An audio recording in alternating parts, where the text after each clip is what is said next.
Wednesday, 04:52 a.m. Central European Time. Berlin police receive multiple reports of unusual aircraft over the government quarter. Kleine Tiergarten Park, Brandenburg Gate area, near the Reichstag. Officers on patrol confirm visual contact. Small drones, multiple units, flying in coordinated patterns. This is not recreational drone operation. This is something else. At 04:54 a.m., Federal Police Aviation Unit launches helicopter from Tempelhof. Visual confirmation within 6 minutes. 17 drones detected, various sizes, some carrying visible payloads, flying at altitudes between 50 and 200 meters, moving toward government buildings in precise formation. This is coordinated operation. This is planned attack. The helicopter pilot attempts to disable drones with onboard jamming equipment. No effect. The drones continue their flight paths. They are hardened against standard countermeasures. They are operating on frequencies that resist interference. They are designed for this exact scenario. At 05:03 a.m., the first drone reaches the Bundestag building. It hovers outside a 5th-floor window. Security cameras capture the image. Small quadcopter, black housing, cylindrical attachment underneath. The attachment could be surveillance camera, could be explosive device. No way to know without closer examination. But getting closer means potential detonation. What should command do first? A. Evacuate government buildings. B. Deploy electronic warfare. C. Authorize kinetic strikes. The Federal Police Commander contacts the Crisis Management Center. Multiple drones over government district. Potential explosive payloads. Unable to disable with standard countermeasures. Requesting guidance and authorization for escalated response. Within 8 minutes, the Crisis Management Team assembles. Federal Ministry of Interior, Federal Police, Bundeswehr representatives, Berlin Fire Department, Federal Office for the Protection of the Constitution. Everyone who might have authority or capability to respond to this unprecedented situation. The problem is immediately clear. No one has comprehensive solution. Federal police can shoot drones, but firing weapons in central Berlin risks civilian casualties from falling debris or missed shots. Bundeswehr has electronic warfare capabilities, but deploying military systems in the capital requires authorization from the highest level, and the effects are not precise. Shutting down all electronics in a radius might stop the drones, but also stops emergency services, hospitals, traffic systems, and everything else that makes a modern city function. At 05:19 a.m., 3 more drones arrive. Total count now 20. They are positioning around key locations: Chancellery, Foreign Ministry, Defense Ministry, Bundestag, Federal Press Office. Every major government building has at least 1 drone hovering nearby. Some are at windows, some are on rooftops, some are maintaining position in open air. The coordination is precise. This required planning. This required reconnaissance. This required resources beyond what typical terrorist groups possess. At 05:24 a.m., Federal Office for the Protection of the Constitution reports preliminary findings. The drones were launched from multiple locations across Berlin. At least 6 launch sites identified through trajectory analysis. One site is particularly concerning. Launch signatures detected near an embassy complex in the Mitte district. Electronic intelligence suggests control signals originating from embassy grounds.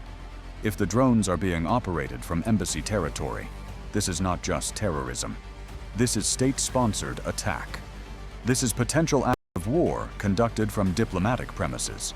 The Vienna Convention protects embassy grounds from host nation interference. But the Vienna Convention does not protect embassies used as launch platforms for attacks on host government. What happens next determines the next decade.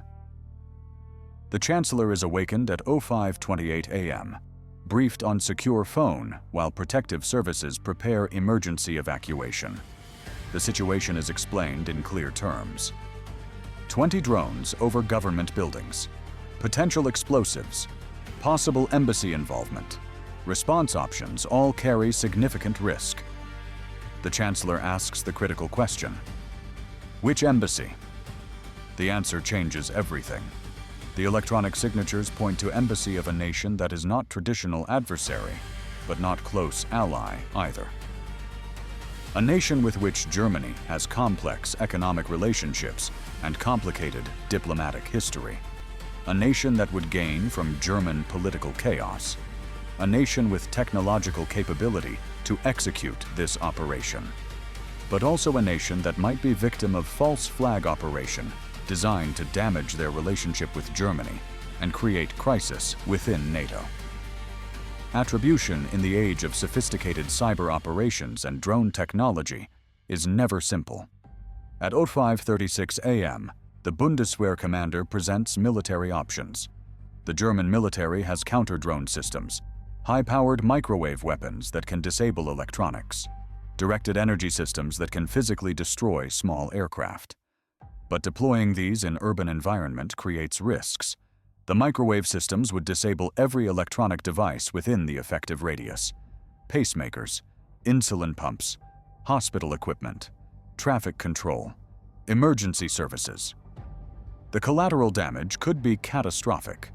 The directed energy systems are more precise, but still require line of sight and clear firing solutions. In urban environment with civilians present, the risk of unintended damage is high. There is third option: Bundeswehr special forces trained in counter-drone operations. They can deploy net guns, capture drones physically, preserve evidence, prevent detonation. But this is slow. Each drone requires individual engagement. 20 drones means significant time during which drones could detonate. Time during which more drones could arrive. At 05:44 a.m., Berlin Fire Department reports evacuation of government buildings is underway. Approximately 8,000 personnel work in the government quarter. Emergency egress procedures are designed for orderly evacuation, but not rapid escape. Estimated time to clear all buildings: 40 to 60 minutes.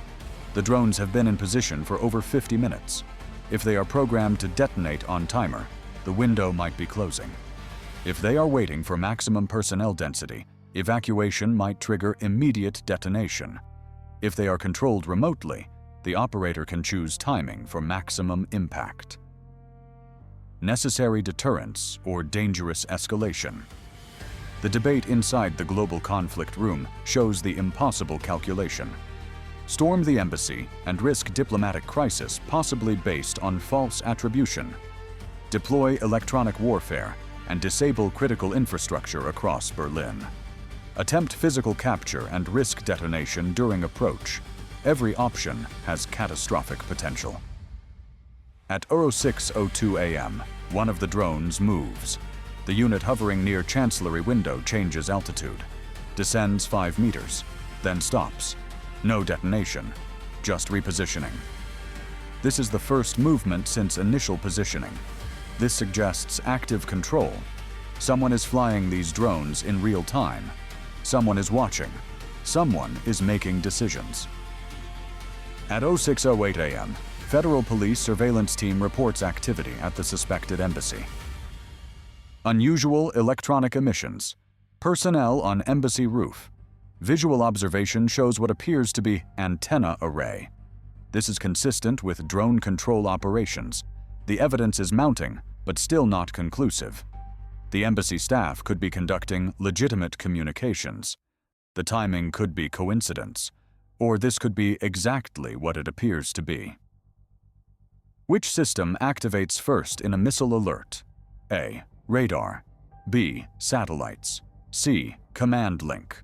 The answer matters less than the fact that drone attacks bypass traditional warning systems, because drones are too small for most radar and too low for satellite detection. And the command link is whatever frequency the operator chooses, and modern warfare has evolved to exploit the gaps in defenses designed for missiles and aircraft. At 06:17 a.m., the Chancellor makes the first decision. Contact the ambassador of the suspected nation. Demand immediate explanation. State clearly that if the embassy is involved, this is act of war. Request that if embassy is not involved, they cooperate immediately in identifying the actual perpetrators. The call connects at 06:21 a.m. The ambassador's response is emphatic denial. The embassy is not involved. The embassy condemns the attack. The embassy offers full cooperation with German authorities. The ambassador's voice suggests genuine surprise, either excellent acting or actual innocence. At 06:29 a.m., a new development changes the tactical picture. One of the drones crashes, not shot down, not disabled, just fails and falls. It lands in Tiergarten Park. Bomb disposal team is immediately dispatched. Approach with robot. Visual inspection reveals the payload. Not explosives. High-resolution camera equipment. Sophisticated electronic surveillance gear. This drone was not carrying bomb. This drone was collecting intelligence. If one drone is surveillance, are all of them surveillance? Or are some surveillance and some explosive? The only way to know is to examine each one. But approaching them risks detonation if any are armed. At 06:41 a.m., Federal Office for the Protection of the Constitution reports breakthrough in electronic analysis. The control signals are more complex than initially assessed. The drones are receiving commands, but also transmitting data. Large amounts of data. Video feeds. Electronic emissions mapping. This is intelligence collection operation. This is surveillance of German government communications and activities. But surveillance operations do not explain why drones are hovering at windows. Why this level of provocation? Why the risk of starting international incident? Unless the surveillance is cover for something else. Unless some drones are surveillance and others are weapons. Unless this is test of German response capabilities. At 06:53 a.m., 2 hours and 1 minute after first drones were spotted, the Chancellor makes the critical decision. Authorize Bundeswehr electronic warfare deployment. Target: the embassy complex and government quarter. Effect: disable all drone control signals. Collateral effect: temporary disruption of electronics in the affected radius. Duration: limited pulse, 5 seconds. Recovery time for most systems: immediate to several minutes. Risk to medical devices: assessed as acceptable given that hospitals can operate briefly on backup and emergency services are already on alert. The electronic warfare unit is positioned on rooftop of building adjacent to government quarter. Equipment is calibrated. Warning is broadcast on emergency channels. Electronic countermeasure will be deployed in 90 seconds. All personnel take appropriate precautions. At 06:55 a.m. and 40 seconds, the pulse is transmitted. High-powered electromagnetic wave sweeps across the government quarter. Every electronic device in the radius experiences massive interference. The drones drop. 20 units fall simultaneously. Controlled flight ends instantly. They tumble from the sky.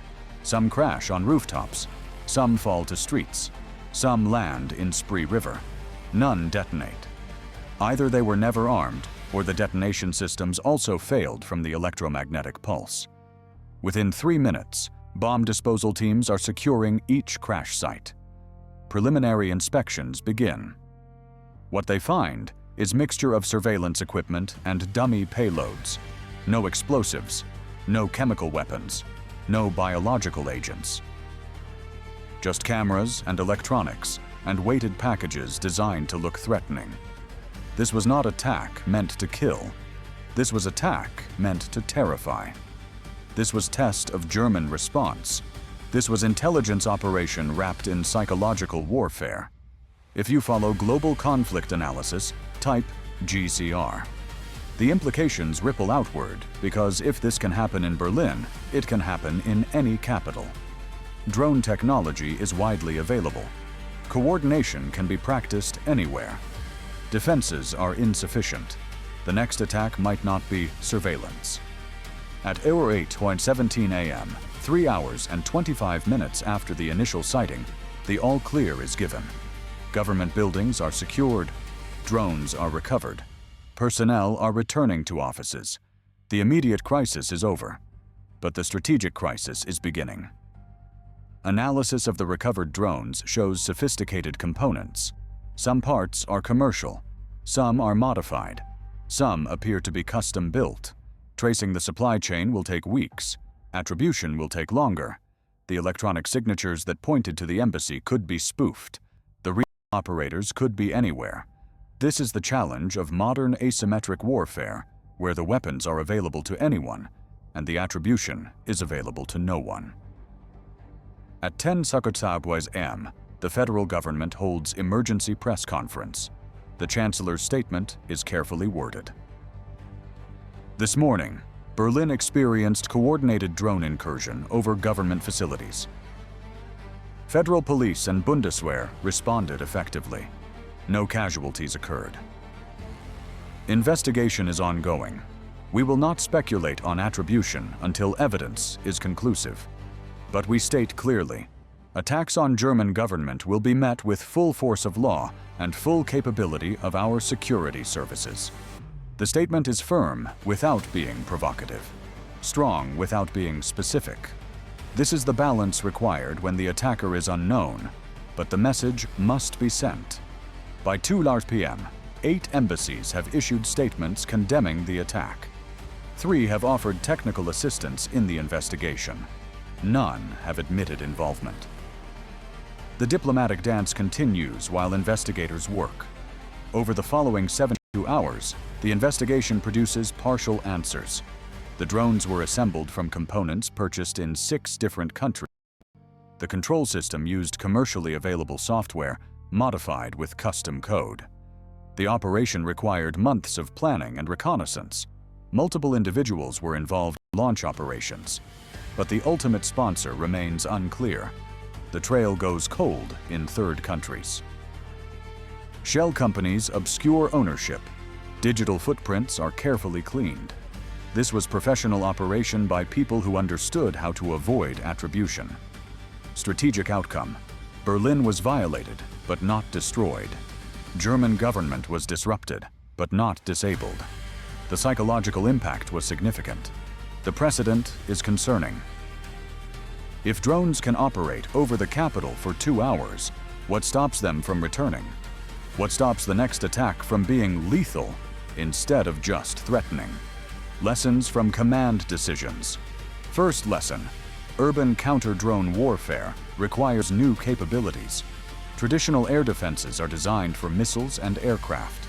Drones are too small, too slow, too numerous for conventional systems to handle effectively. Second lesson: embassy immunity creates vulnerability. If attacks originate from diplomatic premises, response options are constrained by international law. The Vienna Convention becomes shield for aggressors. Third lesson: attribution challenges paralyze response. Cannot retaliate against unknown enemy. Cannot deter adversary you cannot identify. Modern warfare increasingly operates in this gray zone where attacks occur, but responsibility remains ambiguous. Was escalation avoidable? Who bears responsibility? What decision would you make in that room? These questions haunt every official who faced them, because the global conflict room analysis reveals that the age of drone warfare has arrived, and capitals are vulnerable, and defenses are inadequate. And the next attack might not be surveillance, but slaughter. And the decisions made in crisis will determine whether democracies can defend themselves against asymmetric threats, or whether the very openness that defines free societies becomes the vulnerability that destroys them. Subscribe to Global Conflict Room. Inside the room where history changes.